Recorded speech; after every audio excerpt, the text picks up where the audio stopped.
Okay students, अगला question, जैसे कि आप लोग पॉलिनोमियल चैप्टर कर रहे हो सपोर्ट से क्वेश्चन नंबर 14। तो आई होप आप लोगों को लास्ट क्वेश्चंस जो मैंने करा है वो अच्छे से समझ में आ गए होंगे। तो आपके पास यहाँ पे पी एक्स पॉलिनोमियल ये दे रखा है और सेकंड पॉलिनोमियल ये है। इस क्वेश्चन में सिंपल सा लॉजिक है, ये कह रहा है कि अगर x-3 से मैं इस वाले पॉलिनोमियल को डिवाइड करूं और फिर x-3 से ही सेकंड पॉलिनोमियल को डिवाइड करूं तो रिमाइंडर जो होना चाहिए वो क्या होना चाहिए, इससे।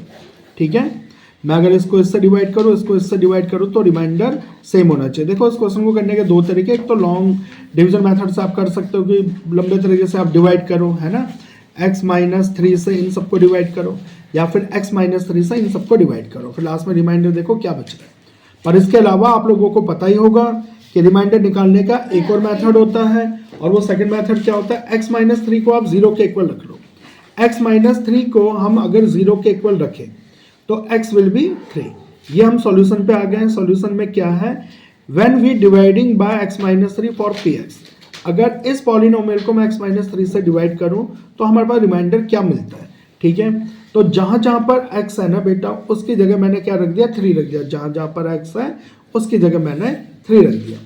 अब यहां पर आपके पास 3 की पावर 3 इट मीन्स 27 है, 4 इंटू में 3 की पावर 2, 3 की पावर 2 इट मीन्स 9, 9 को 4 से मल्टीप्लाई करेंगे 36, 3 3 ज़ा 9 माइनस में 4।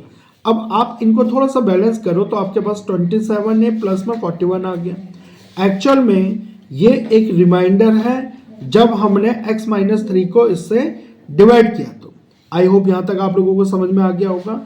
इक्वेशन फर्स्ट क्रिएट हो गया आपका।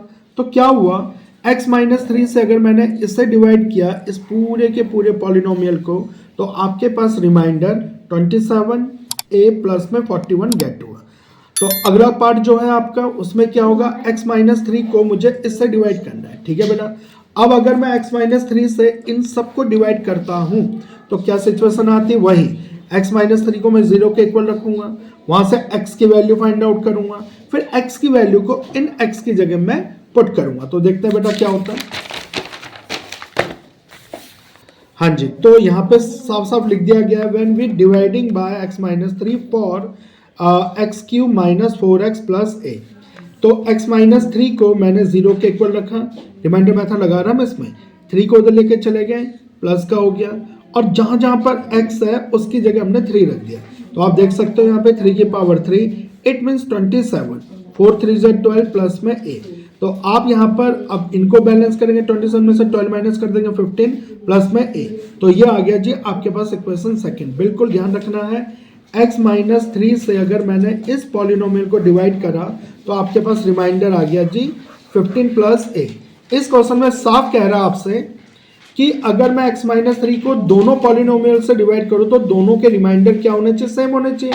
फर्स्ट इक्वेशन और सेकंड इक्वेशन दोनों क्या है, रिमाइंडर है। तो मैंने क्या करा, first equation equal second equation कर दिया। अब यहां से आपको सेपरेट करना है, 27a as it is, a को इधर लेके आ गया माइनस का, 41 उधर लेके गया माइनस का।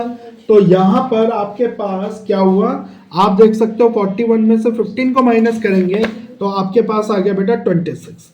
अब इस 26 को 26 से डिवाइड करेंगे तो आपके पास आ गया 1 जो कि माइनस का होगा, माइनस का 26 था। आई होप आप लोगों को ये क्वेश्चन बड़े अच्छे से समझ में आ गया होगा। इसी टाइप के आंसर्स के लिए हमारे चैनल को लाइक और सब्सक्राइब जरूर करें। ओके स्टूडेंट, क्वेश्चन नंबर 41 आपका support material chapter second polynomial. तो ये क्वेश्चन जो है आपके सामने, देखो इसको आप जिस तरीके से भी करो वो ठीक है, पर यहाँ पर जो मैंने ट्रिक अप्लाई किया है इसमें क्या हो जाएगा, आपके 4 से 5 स्टेप में क्वेश्चन सॉल्व हो जाएगा। तो थोड़ा सा आपको यहाँ पे ध्यान देना, ज्यादा मुश्किल कुछ नहीं है, क्वेश्चन बड़ा सिंपल है। 9 में 10 की पावर क्यूब, 2 में 5 की पावर क्यूब, 1 में 2 की पावर क्यूब, x में 50, और आपसे बोल दिया गया है फाइंड x। ठीक है, तो x की वैल्यू यहां से आपको फाइंड आउट करनी है। तो बच्चे जरा ध्यान देना, देखो मैक्सिमम बच्चे इसमें क्या करेंगे, 110%, 9 की पावर 3 है तो 9 इंटू 9 इंटू 9 करेंगे, 10 की पावर क्यूब है तो उसका मतलब 10 को 3 टाइम मल्टीप्लाई करेंगे, इसको भी इसको भी इसको भी, और ये आगे जाके इतना ह्यूज हो जाएगा क्वेश्चन आपका कि उसमें एलसीएम लेने में आप लोगों को काफी दिक्कत होगी। तो थोड़ा सा आपको समझना है, बहुत ही बेसिक चीज़ है, छोटी क्लास का टॉपिक। अगर ये क्लियर हो गया तो आप क्वेश्चन को जल्दी सॉल्व कर पाएंगे।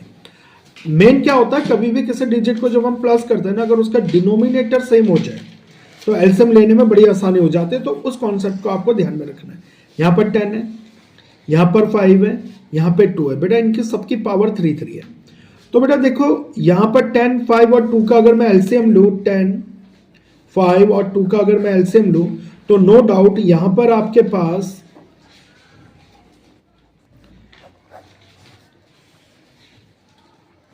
कितना बच जाएगा, 2 इंटू 5, 2 इंटू 5 इट मीन्स 10 बच जाएगा। बचेगा नहीं बचेगा? तो यहाँ पे डिनोमिनेटर में ना मुझे सबको क्या बनाना है, 10 बनानी है। तो पहले से 10 है। इस 5 को 10 बनाने के लिए मुझे 2 से मल्टीप्लाई करना पड़ेगा, पर ऐसा कोई रूल है नहीं कि मैं सिर्फ डिनोमिनेटर में 2 से मल्टीप्लाई करूं। तो मैं क्या करता हूं, दोनों ऊपर नीचे न्यूमरेटर और डिनोमिनेटर को 2 से मल्टीप्लाई कर देता हूं। इससे क्या होगा, 2 से 2 कटा, बचा तो वही 2/5। एग्जैक्टली मुझे इस 2 को ना यहाँ पे 10 बनाना है, तो 2 को मुझे किससे मल्टीप्लाई करना पड़ेगा, 5 से। बट हमारे पास कोई ऐसा रूल नहीं है कि सिर्फ डिनोमिनेटर में ही हम 5 से मल्टीप्लाई करें। तो इसके लिए मैंने ऊपर नीचे दोनों किससे मल्टीप्लाई कर दिया, 5 से। तो आई होप आप लोगों को समझ में आ रहा होगा ये ट्रिक। जैसे ही मैं 2 को 2 से मल्टीप्लाई करूंगा 4, 5 को 2 से मल्टीप्लाई करूंगा 10, 1 को 5 से मल्टीप्लाई करूंगा 5, 2 को 5 से मल्टीप्लाई करूंगा 10। तो आप देख सकते हो सबके डिनोमिनेटर सेम हो गए। अब इनको ना आप ओपन कर दो, 3, 3, 3 मतलब 3 पावर है सबकी। तो 9 की पावर अगर मैं क्यूब कर दो 729, बेटा 9 इंटू 9 इंटू 9 होगा ना, ठीक है, जो कि 729 होगा। तो एग्जैक्टली 4 की पावर 3, 4 इंटू 4 इंटू 4, तो 4 4 जा 16, 16 4 जा 64। तो 10 का अगर क्यूब करेंगे 1000, 5 का क्यूब करेंगे 125, 10 का क्यूब करेंगे 1000। तो आप देख सकते हो इनके डिनोमिनेटर सेम है।